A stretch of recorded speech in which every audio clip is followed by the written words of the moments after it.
Hello guys, कैसे हैं आप लोग। मैं हूं अमित तलडा, आपका फ्रेंड, फिलोसोफर एंड गाइड। तो ये वीडियो सबसे इम्पोर्टेंट वीडियो है for CS executive new syllabus students. CAFM के बारे में मैं इसमें पूरा बहुत डिटेल में बातचीत करने वाला हूं।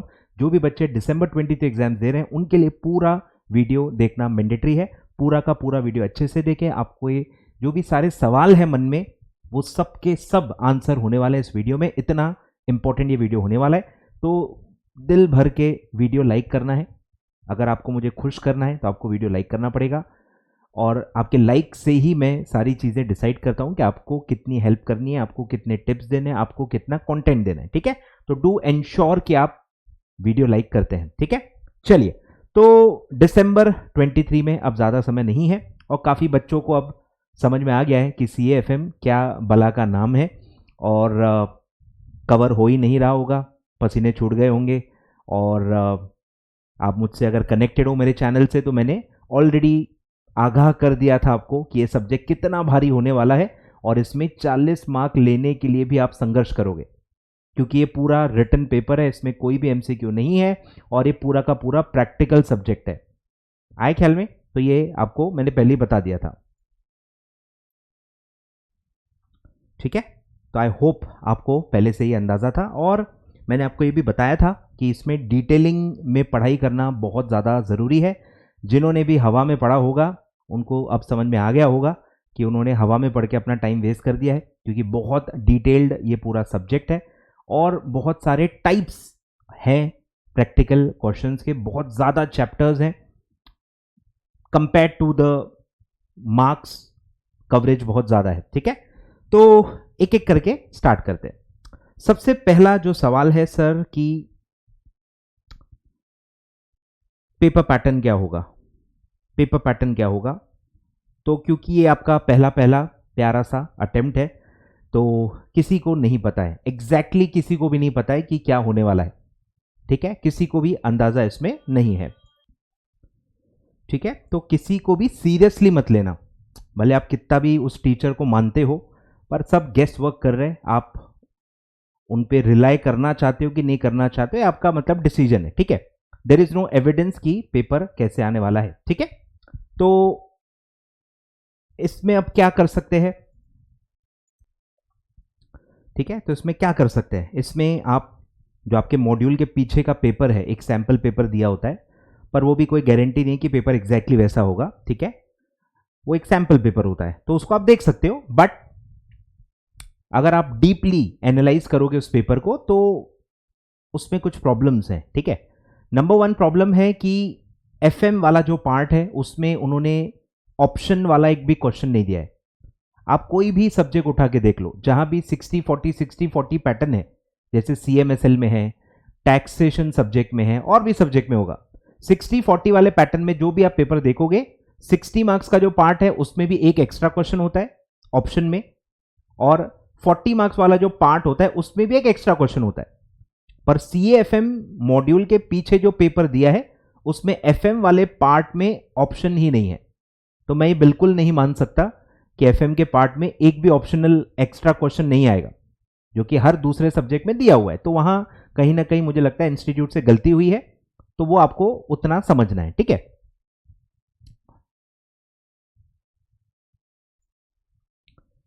ठीक है, तो एफएम वाला जो पार्ट है वो मुझे सही नहीं लग रहा है, वहां पे भी ऑप्शनल क्वेश्चन मेरे हिसाब से आना चाहिए। ठीक है, दूसरा है कि मैंने एक सैंपल फुल सिलेबस टेस्ट आपको दे दी है। ठीक है, वो मेरे टेलीग्राम चैनल पे है। टेलीग्राम चैनल का लिंक मैं डिस्क्रिप्शन में दे देता हूं, आप जरूर उसको एक बार देख के जाइए, उसको सॉल्व करके जाइए।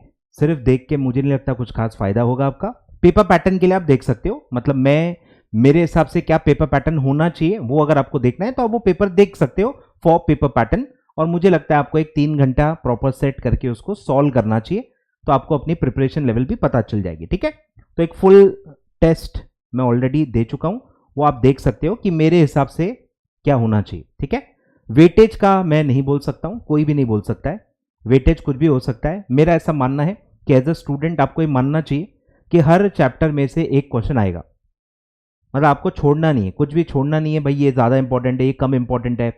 सिलेबस इतना वास्ट है कि सब में से एकाध क्वेश्चन ही आएगा। ऐसा नहीं कि बहुत एक चैप्टर से 20-25 मार्क का आ जाएगा, ऐसा हो ही नहीं सकता, क्योंकि आपके नंबर ऑफ चैप्टर्स 19 है, 19 चैप्टर्स हैं, तो बैलेंस करने की पूरी कोशिश की ही जाएगी। और कोई वन साइडेड आपको ऐसा पेपर नहीं दिखेगा कि 2 या 3 चैप्टर में से आधा पेपर आ गया है, बाकी में से बहुत कम आया है, या कुछ चैप्टर में से आया ही नहीं है, ऐसा बहुत कम ही होगा। ठीक है, तो क्लियर है। तो चैप्टर वाइज वेटेज का ये सब जो गिमिक है ना, इसमें पढ़ना नहीं है, क्योंकि आजकल क्या होता है, व्यूज लेने के लिए लोग कुछ भी बोल देते हैं, बट आपको समझना होगा, ठीक है, कि वो एक अलग प्रेशर है। टीचर्स को गाइड करना, बताना, व्यूज लाना, वीडियोस अपलोड करना, वो एक प्रेशर है। ठीक है, उसके चक्कर में भी काफ़ी चीज़ें बोलनी पड़ती हैं। ठीक है, तो वो अलग अलग टीचर का अपना अपना एक रिस्क मैनेजमेंट होता है कि कितना रिस्क वो लेना चाहते हैं, कितनी टिप्स, ट्रिक्स, शॉर्टकट्स वो देना चाहते हैं। तो वो एक स्टाइल होती है टीचर की, अलग अलग होती है, जो कि तो मैं टिपिकली उन चीज़ों में बिलीव नहीं करता हूँ। मैं आपके जो भी 3, 4, 5, 6 महीने आपने पढ़ाई की है उसकी रिस्पेक्ट करता हूँ, और गेस वर्क के भरोसे मैं किसी को भेजता नहीं हूँ। प्रिपरेशन हुई है तो अच्छे से करो, प्रिपरेशन नहीं हुई है तो अटेम्प्ट मत दो। मेरा सिंपल फंडा है, अगर आप प्रिपेयर्ड नहीं हो, अच्छा खासा सिलेबस आपका बाकी है, अच्छे खासे चैप्टर्स आपके बाकी हैं, तो पेपर दे के कोई फायदा नहीं है, क्योंकि अब CAFM का पेपर ऐसा नहीं है कि आप किस्मत के भरोसे पास हो सकते हो, बहुत रेयर ही ऐसा होगा। ठीक है, MCQ का अलग एक था, ओल्ड सिलेबस में MCQ थे, तो थोड़ा वहाँ रहता है, चांस होता है, पर ये प्रॉपर रिटन पेपर है, इसमें वैसा कुछ एंगल नहीं है। ठीक है, तो सारे चैप्टर्स आपको कवर करके जाने चाहिए। अब है कि सर रिवाइज कैसे करें। ठीक है, तो थ्योरी और प्रैक्टिकल में मैं स्प्लिट करता हूं। थ्योरी जैसे मेरा पेपर देखोगे तो मुझे लगता है कि 24 से लेके 30 मार्क्स की थ्योरी आ सकती है। 24 से कम तो नहीं आएगी, मिनिमम 24 की मेरे हिसाब से तो आएगी जाएगी, लेकिन 30 से भी ज्यादा मुझे नहीं लगता जाएगी। 30-35 के ऊपर कभी भी नहीं आ सकती है। प्रैक्टिकल ही डोमिनेट करेगा, 60 to 70 मार्क्स का आपको प्रैक्टिकल ही आने वाला है। क्लियर है क्या? तो थ्योरी 24 to 30 मार्क्स मेरे हिसाब से आएगी, और प्रैक्टिकल आपका बचा हुआ रहेगा। ठीक है, और ये मैं 100 मार्क में से नहीं बोल रहा हूं, ये मैं ऑप्शन मिला के बोल रहा हूं। ऑप्शन मिला के अगर आप देखोगे तो तकरीबन 124 मार्क्स का आई थिंक पेपर बनेगा आपका। 2 क्वेश्चन एक्स्ट्रा रहेंगे, 12-12 मार्क के 2 क्वेश्चन एक्स्ट्रा आपको आ सकते हैं, तो 12-12 24 मार्क एक्स्ट्रा होने वाले हैं। तो आउट ऑफ 124 24 मार्क का थ्योरी रहेगा। अब वो ऑप्शन जो है वो थ्योरी अब पूरे एक के अंदर पूरी थ्योरी आ जाती है या अलग अलग में पूछते हैं, वो सब देखो पता नहीं है। अगर आप ICSI का पीछे का पेपर देखोगे तो उसमें उन्होंने कैसा किया है, पूरा एक फुल क्वेश्चन थ्योरी का है, 12 मार्क का, 6-6 मार्क के 2 क्वेश्चन है, और उसके अगेंस्ट में ऑप्शन में जो है वो प्रैक्टिकल है। मतलब अगर कोई बच्चा थ्योरी नहीं करके गया तो वो फिर भी बच सकता है, अगर उसने प्रैक्टिकल अच्छे से करके गया है तो। मतलब प्रैक्टिकल में तो देखो कोई आपके पास चॉइस ही नहीं है। 70 मार्क मतलब 124 में से देखे तो 24 मार्क की थ्योरी है, 100 मार्क्स का तो पूरा आपका प्रैक्टिकल ही आने वाला है। आए कुछ समझ में? तो प्रैक्टिकल अनअवॉइडेबल है। प्रैक्टिकल में जितना आपसे कवर होता है, जितने ज्यादा टाइप के क्वेश्चंस आप कवर कर सकते हो, बेस्ट एफर्ट बेसिस पे प्रैक्टिकल्स को आपको कवर करना है, बेस्ट एफर्ट बेसिस पे, क्योंकि वो एंडलेस है, एंडलेस है। टफ क्वेश्चन भी बहुत ज्यादा है, तो आप जितना आगे जाओगे उतना आपका कॉन्फिडेंस लो होते जाएगा। तो आपको एक बैलेंस करना है कि कॉन्फिडेंस भी बनाए रखना है।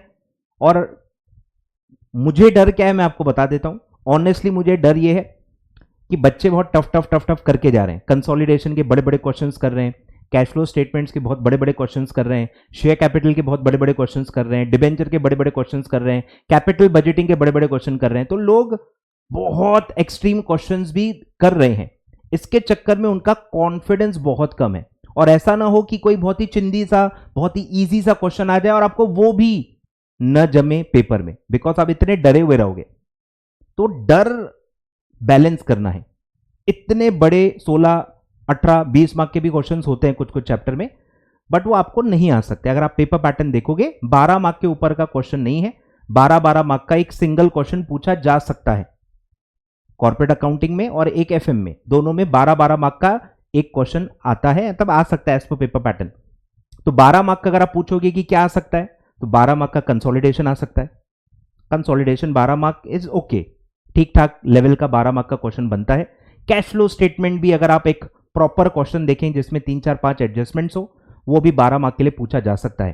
तो 12 मार्क के मुझे लगता है कैश फ्लो या कंसोलिडेशन के क्वेश्चंस आपको आ सकते हैं, वो 2 चैप्टर में है 12 मार्क का।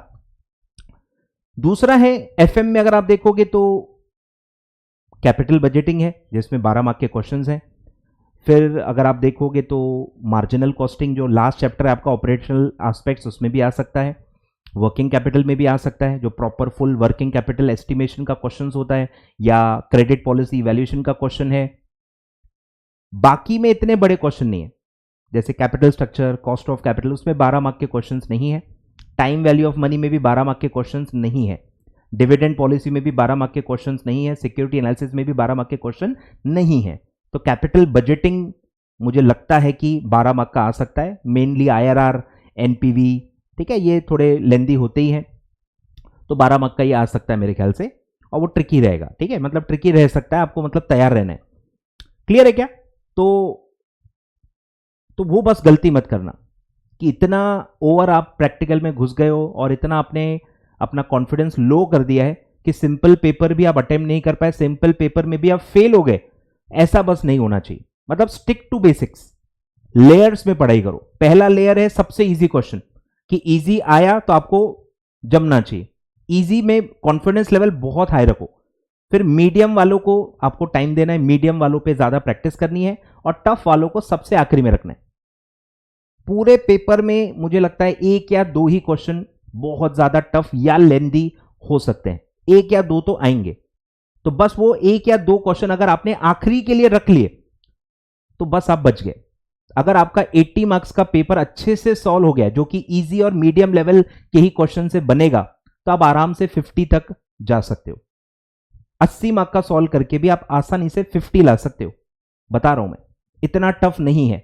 प्रॉब्लम है बच्चे को गाइडेंस नहीं है, बच्चों को या तो डराया जा रहा है लेक्चर्स बेचने के लिए, या आई डोंट नो क्या पंगा है।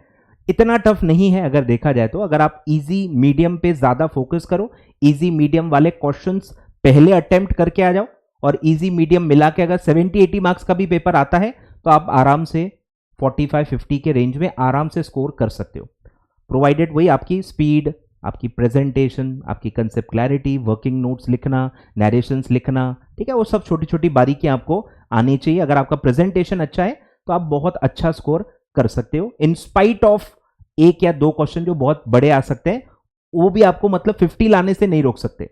अब अगर किसी बच्चे को 60, 70, 80 लाना है, वो डिफिकल्ट है, वो डिफिकल्ट है। उसमें बहुत तगड़ी मेहनत है, बहुत तगड़ी प्रैक्टिस आपको लगेगी कि भाई कोई भी टाइप का, कोई भी लेवल का क्वेश्चन आ जाए, आप स्टिल प्रिपेयर्ड हो, स्पीड आपकी बहुत अच्छी है, तो आप 100 मार्क्स का पेपर अगर अटेम्प्ट करके आते हो तो फिर 60-65 आराम से आपको मिल सकते हैं, ठीक है।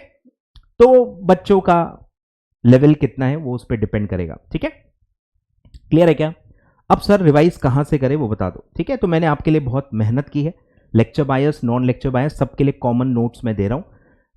मतलब पहला है थेरी नोट्स। थेरी नोट्स में मैं कहूंगा कि अगर आपके पास मेरा पॉकेट बुक है, काफी लोगों ने सुना भी नहीं होगा, ठीक है, ठीक है, तो मेरा पॉकेट बुक है। अगर आपके पास पॉकेट बुक है तो आपको थेरी पॉकेट बुक से ही पढ़नी है। अगर आपके पास पॉकेट बुक है तो आपको पॉकेट बुक से ही पढ़ना है। मतलब मेरे सारे लेक्चर बायस जो हैं उनको पॉकेट बुक से ही पढ़ना है, क्योंकि हर लेक्चर बायर को पॉकेट बुक ऑलरेडी दे दी गई है। क्लियर है क्या? तो लेक्चर बायस और जो भी नॉन लेक्चर बायस है जिन्होंने मेरा पॉकेट बुक खरीदा हुआ है, तो आपको पॉकेट बुक से ही पढ़ना है। अभी पॉकेट बुक आप नहीं खरीद सकते क्योंकि टाइम नहीं है। सॉफ्ट कॉपी मांग के कोई फायदा नहीं है। मैं कोई भी रेगुलर नोट्स का सॉफ्ट कॉपी नहीं देता, न पैसे दे के न फ्री में, ठीक है। तो वो सब में पढ़ना नहीं है, वो अब आपका टाइम जा चुका है। जून के लिए अब मैं पॉकेट बुक अलग से लॉन्च करूंगा। तो पॉकेट बुक है तो पॉकेट बुक से करो। अगर पॉकेट बुक नहीं है, जो कि मैक्सिमम बच्चे इसी कैटेगरी में आएंगे, तो मैं आपको स्टडी मटेरियल का एक कॉपी दूंगा जिसमें मैंने टिक मार्क करके दिए, जिसमें मैंने इंपॉर्टेंट जो भी क्वेश्चंस हैं लगभग 140 150 क्वेश्चंस माइट भी होंगे, तो वो टिक मार्क करके मैंने दिए हुए प्रॉपर, तो वो वाला फाइल मैं आपको दे दूंगा, वो आप बैठ के अपने मॉड्यूल में एक बार बैठ के आप टिक कर सकते हो और फिर आखिरी मोमेंट में उसी से आप पढ़ाई कर सकते हो, ठीक है। तो स्टडी मटेरियल की कॉपी मैं आपको दे दूंगा, जिसके अंदर topic by topic study material के अंदर ही टिक किए हुए थ्योरी क्वेश्चंस, ठीक है, तो आप वो कर सकते हो। इससे ऊपर मैं आपकी कोई हेल्प नहीं कर सकता, ठीक है। तो ये हो गया थ्योरी, ठीक। थ्योरी कहां से पढ़े, कितनी पढ़े, क्या पढ़े। सेकंड है सर, अब प्रैक्टिकल जो एक नेवर एंडिंग है, तो उसका हम क्या करें। तो मैंने आपके लिए बैठ के 100 क्वेश्चंस निकाले हैं, 100 क्वेश्चंस निकाले हैं, सब टाइप वाइज हैं। टाइप वाइज मतलब टाइप वाइज हेडिंग दी हुई है कि ये इस टाइप का है, ये इस टाइप का है, इस टाइप का है, और मैंने ब्रैकेट में आपके लिए ये भी लिख के दिया है कि वो मेरे हिसाब से इजी है, मीडियम है कि टफ है। मैंने आपको ये भी मेहनत करके दे दिया, हर टाइप का नाम दिया है, आइडेंटिफाई किया है उसको, टाइप को, और उसको मैंने कैटेगराइज किया है इनटू इजी, मीडियम, टफ। तो अगर आपको इजी वाले सब जम रहे हैं तो आपको टेंशन लेने की जरूरत नहीं है, 35-40 तक तो आप आ ही जाओगे। इजी पे ही फोकस करना है, इजी आपको भी इजी ही लगना चाहिए, इतनी आपको उसमें प्रैक्टिस करनी है, इतनी आपको अंडरस्टैंडिंग लानी है। क्लियर है क्या। तो ये 100 क्वेश्चंस का मैं नोट्स देने वाला हूं, ठीक है। नोट्स बनाए हैं मैंने प्रॉपर, विथ आंसर्स हैं, प्रॉपर आंसर्स उसमें दिए हुए हैं, आप उसको रिवीजन पर्पस के लिए यूज कर सकते हो। सारे इंस्ट्रक्शंस मैंने उसमें लिख के दिए हैं, मेरी हाथ जोड़ के आपसे पैर पढ़ के रिक्वेस्ट है कि प्लीज वो इंस्ट्रक्शंस पढ़ लेना, नहीं तो आप वही सारी चीजें मेरे से पूछते बैठोगे, अपना टाइम वेस्ट करोगे। एग्जाम टाइम में टाइम वेस्ट बिल्कुल भी नहीं करना है, आप खुद भी अपना टाइम वेस्ट नहीं कर सकते, मैं भी आपका टाइम वेस्ट बिल्कुल भी नहीं करूंगा। तो मैंने इंस्ट्रक्शंस बहुत अच्छे से, सारी बातें जो आपके मन में शंकाएं जो भी आती हैं, जो भी डाउट्स आपको आते हैं, वो सब मैंने इंस्ट्रक्शंस के फॉर्म में लिखे हुए हैं। बस आपको पढ़ना है, बस आपको पढ़ना है, बस उससे ऊपर आपका कोई एफर्ट नहीं, बस आपको पढ़ना है। सारे क्लैरिफिकेटरी इंस्ट्रक्शंस मैंने उसके अंदर दे दिया है कि नोट्स को आपको कैसे यूज करना है, और एग्जाम में कुछ लिखने के बारे में भी टिप्स मैंने उसमें दी हुई है। तो बस आपको इंस्ट्रक्शंस पढ़ना है, ठीक है। तो बस यही था, यही मन में सवाल थे आपके, ठीक है। पहला जो मैंने आपको बताया, पेपर पैटर्न बता दिया, फुल टेस्ट आप रेफर कर लो और उसको अपीयर कर लो। थ्योरी पॉकेट बुक है तो पॉकेट बुक से पढ़ो, पॉकेट बुक नहीं है तो स्टडी मटेरियल की लिंक मैं डिस्क्रिप्शन में दे देता हूं, स्टडी मटेरियल डाउनलोड कर लो। अपना जो फिजिकल स्टडी मटेरियल है उसमें आप एक बार बैठ के टिक कर लो और फिर आप उसी में से पढ़ सकते हो। और फिर प्रैक्टिकल की जो शीट है उसकी भी लिंक मैं डिस्क्रिप्शन में दे देता हूं। 100 प्रैक्टिकल क्वेश्चंस उसके अंदर कवर्ड है, लेक्चर बायस, नॉन लेक्चर बायस, सबको उसी में से रिवाइज करना है। रेगुलर नोट्स से आप रिवाइज नहीं कर पाओगे, जो भी मेरे लेक्चर बायस है मैं उनको बता रहा हूं। लेक्चर बायस ये भी पूछेंगे कि सर हम अपने रेगुलर नोट्स से पढ़ के जाएंगे। अरे भाई, रेगुलर नोट्स में बहुत ज्यादा क्वेश्चंस आपको कराए गए, रेगुलर नोट्स में तकरीबन 300 क्वेश्चन है, 300 प्लस मैंने जो आपको प्रैक्टिस क्वेश्चन दिए हुए थे वो अलग, मतलब 400 क्वेश्चन मैंने लेक्चर बायस को दिए हुए। अब आप 400 क्वेश्चन देख के नहीं जा पाओगे, इतना समय आपको नहीं मिलेगा। Time is the biggest constraint which you are facing, और जिसको आप सीरियसली नहीं ले रहे हो। अगर आप 400 क्वेश्चन लेके बैठोगे तो क्या होगा, पहले वाले जो 100, 150, 200 क्वेश्चन है आप उतना ही देख पाओगे, मतलब आधे से ज्यादा सिलेबस तो आपका रह ही जाएगा ना। सिर्फ स्टार्टिंग के कुछ चैप्टर्स के प्रैक्टिकल क्वेश्चन आते देख पाओगे। तो आपको बहुत अच्छे से अंदाजा होना चाहिए कि कितने क्वेश्चन आप देख पाओगे, उतने ही लेके बैठने हैं और उसको पूरा देखना है। और वही मैंने आपको करके दिया इस नोट्स के थ्रू। 100 क्वेश्चन मेरे ख्याल से आपको देख के जाना चाहिए, और प्लस थ्योरी पढ़ के जानी चाहिए, और प्लस फॉर्मूलाज रिवाइज करके जाना चाहिए। थ्योरी, फॉर्मूला, प्रैक्टिकल्स, बस इतना ही आपको अब अपना दायरा सीमित कर लेना है। इसके बियॉन्ड आपको बिल्कुल भी नहीं जाना है। कोई चीज अगर आपकी कवर नहीं हो पाई है रेगुलर स्टडी में, उसको अब कवर करने की कोशिश नहीं करनी है। इससे बड़ा पाप आप अपनी जिंदगी में नहीं कर सकते कि 10 दिन एग्जाम में पढ़े हैं और आप वो प्रैक्टिकल क्वेश्चंस कवर कर रहे हो जो आपने अभी तक नहीं समझे, अभी तक कवर नहीं किए, उसको समझने का आप टाइम वेस्ट कर रहे हो। तो मत करना, प्लीज मत करना। अभी तक जो गलती की है उसको कंटिन्यू करो। अभी तक आपने नहीं पढ़ा था, बस अभी भी 6, 10, 15 दिन उसको आप मत पढ़ो। जितना कवर हुआ है उतना आप अच्छे से रिवाइज करके जाइए, ठीक है। मेरी आपसे रिक्वेस्ट है कि काफी बच्चे यही गलती करते हैं, बहुत बुरा लगता है जब उनकी ये छोटे छोटे मिस्टेक से वो फेल हो जाते हैं, और फिर एक बार रिजल्ट फेल आ गया फिर कोई मतलब नहीं होता है, फिर बात करके कोई फायदा नहीं है, ठीक है। वो चीज हो गई है, तो इसीलिए कह रहा हूं अभी आपके पास सब समय है। जो भी चीजें समझनी है, इंप्लीमेंट करनी है, उसका टाइम अभी है। तो तो अभी अच्छे से ध्यान देके सारी बातें सुन लेनी है, अच्छे से ध्यान देके वो सारी चीजें इंप्लीमेंट कर लेनी है, ठीक है। और 15 मिनट जो आपको मिलेंगे पेपर देखने के लिए, उसमें भी मैं वही बता रहा हूं कि कौन से क्वेश्चंस पहले सॉल्व नहीं करने हैं वो आइडेंटिफाई कर लो। दो 12-12 मार्क के बड़े क्वेश्चन है ना, वो आप पहले देख लेना कौन से हैं।